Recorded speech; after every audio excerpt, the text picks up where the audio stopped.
Zee 24 तास एक पाऊल पुढे। राज्यभरात मार्चच्या निवासी डॉक्टरांनी पुकारलेल्या संपाचा फटका सामान्य रुग्णांना मोठी किंमत मोजून भोगावा लागतोय। देशभरामधल्या विविध भागातून उपचारासाठी आलेल्या रुग्णांना याचा त्रास होतोय। मात्र जेव्हा डॉक्टरांना आणि मेडिकलच्या विद्यार्थ्यांना पेशंट म्हणून डॉक्टरांच्या संपाचा त्रास होतो तेव्हा नक्की काय होईल पाहूयात एक रिपोर्ट।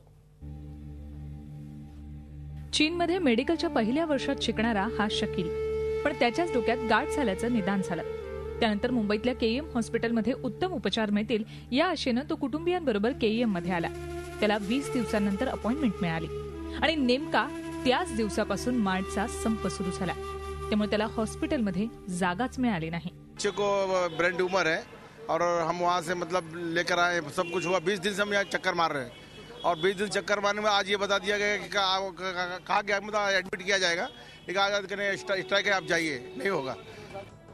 मुंबईत केईएम, नायर आणि सायन हॉस्पिटलमध्ये निवासी डॉक्टर मंगळवारपासून संपावर गेलेत। मुंबईतल्या काही हॉस्पिटल्समध्ये पर्यायी व्यवस्था करण्यात आली, पण 50% डॉक्टर कामावर नसल्यानं रुग्णसेवेवर परिणाम जाणवतोय। मुंबईत रुग्णांची ससेहोलपट सुरू आहे। रुग्णांना या हॉस्पिटलमधून त्या हॉस्पिटलमध्ये उपचारासाठी हेलपाटे मारावे लागतात। अनेक हॉस्पिटलमधल्या सिटी स्कॅन, एमआरआय सारख्या यंत्रणा बंद आहेत, त्यामुळे रुग्णांचे प्रचंड हाल होत आहेत। कुठल्याही पेशंट्सना हॉस्पिटल परत पाठवत नसल्याचा दावा केईएम हॉस्पिटल प्रशासनानं केलाय।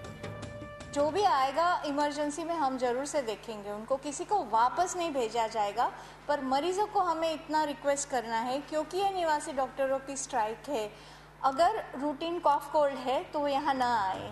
वैद्यकीय शिक्षण मंत्र्यांच्या बैठकीतही तोडगा न निघाल्यानं मार्चच्या डॉक्टरांनी हा संप पुकारलाय। मेस्मा अंतर्गत कारवाईचा इशारा देण्यात आलाय, मात्र डॉक्टर्स त्यांच्या मागण्यांवर ठाम आहेत। या परिस्थितीत तोडगा कधी निघणार याकडे सगळ्यात जास्त रुग्णांचं लक्ष लागलंय। दीपाली जगताप, झी मीडिया, मुंबई। झी 24 तास एक पाऊल पुढे।